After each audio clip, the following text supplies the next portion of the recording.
Good morning, my lovelies. Top of the AM, top of the AM. This is Ms. Yakov coming straight from that Spiker Star, aka the Messenger, aka the Virgo Goddess, aka the Daughters of Zion, aka that Topaz Gem, Sapphire. Hey, listen, always have a message for you, but it's up to you to discern what Ms. Yakov is trying to say.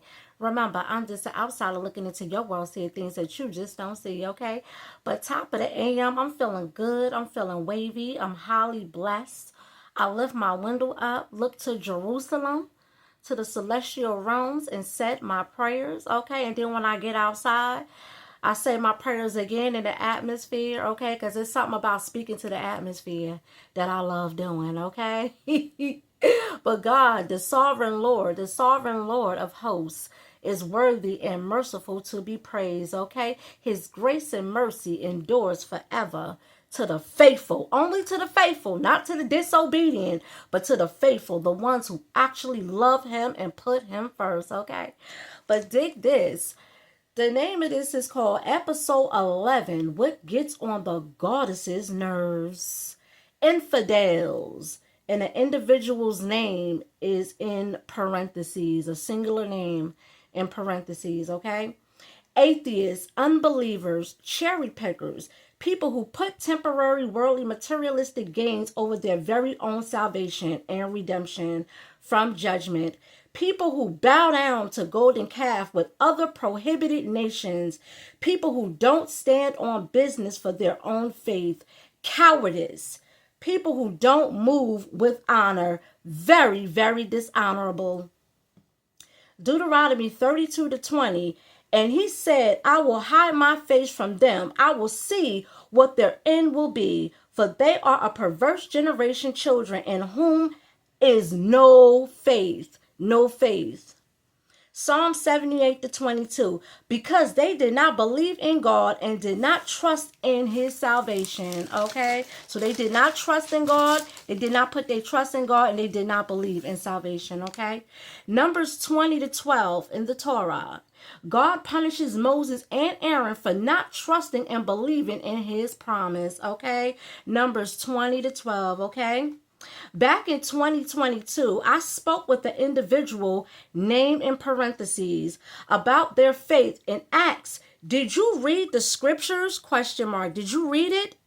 Did you even believe this is the true Bible and prophets? Question mark. If so, there's no questions to ask, but self-examine is always needed in order to know who you are and where you are going. Okay, the individual's name is at the bottom in parentheses.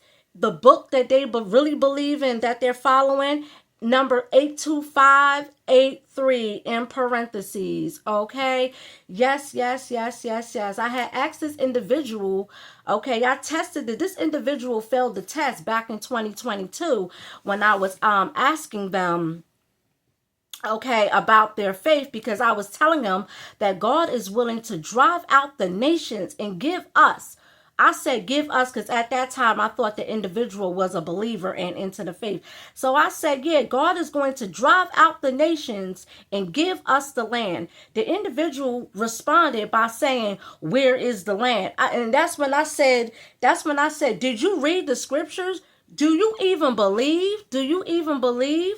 Okay, because the individual from my end and what the individual was responding to was an indication that the individual did not have any faith at all. They did not have any faith and they did not have any type of belief, okay? And again, I always tell people, is a lot of people that come up to me saying that they believe in God until they open their mouth. And once they open their mouth and they start chatting, you get to see that that is not who they believe in, okay? So it's a lot of wolves in sheep's clothing out here, okay, that's saying they believe in God and they do not. They do not stand on business. They may refer to a God with their mouth, with their lips, but their hearts are far from the matter, okay? And that's what that is. This individual had already failed the test, okay? And then on top of it, what the individual failed to realize, that's in parentheses, the individual's name in parentheses, they didn't realize is that when they sent me Zechariah 13:8 at the bottom, they didn't read the print when it clearly says about the 1/3 that they will proselytize and live. They did not read that part. You want to know why they didn't read that part? Because if they read that part, they will understand and they will know, okay, that I was proselytizing to them the whole time, even back in 2022, when I asked them, do you believe? Do you believe? Do you believe that this is the true Bible? Do you believe in the prophets? Do you believe? I was even asking them that. Okay, back in 2022. So they already failed the test. And not only that, but they would self-examine themselves and they would know that they do not believe because their cult does not believe in proselytization. Okay, so therefore, they were already known when they sent it to me that they do not fit the tab that was at the bottom of Zechariah 13:8. And I was speaking to them the whole entire time. Okay, but that's how dumb they are.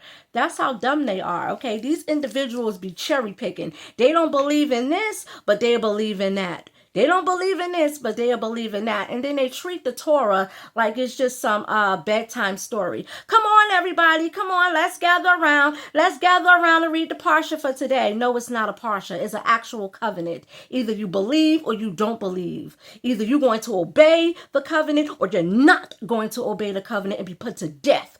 Okay, that's just it, and that's just all. There's no in between, okay, and there is no middle, okay. It's either you're going to do it or you're not, okay. But yes, this will conclude episode 11 on what gets on the goddess's nerves.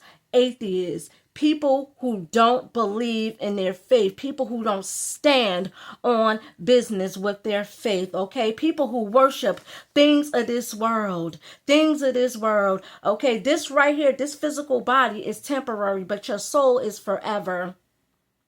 Money is temporary, but God's promise is forever. Remember, he says, the sinner's wealth is stored up for the righteous. Okay, so therefore, yes, that is his promise. Either you believe or you don't believe. Okay, anywho, I'm about to get on out of here. It's that Spica star, the brightest star of the constellation. Looking into your world, seeing things that you just don't see. Ghosts.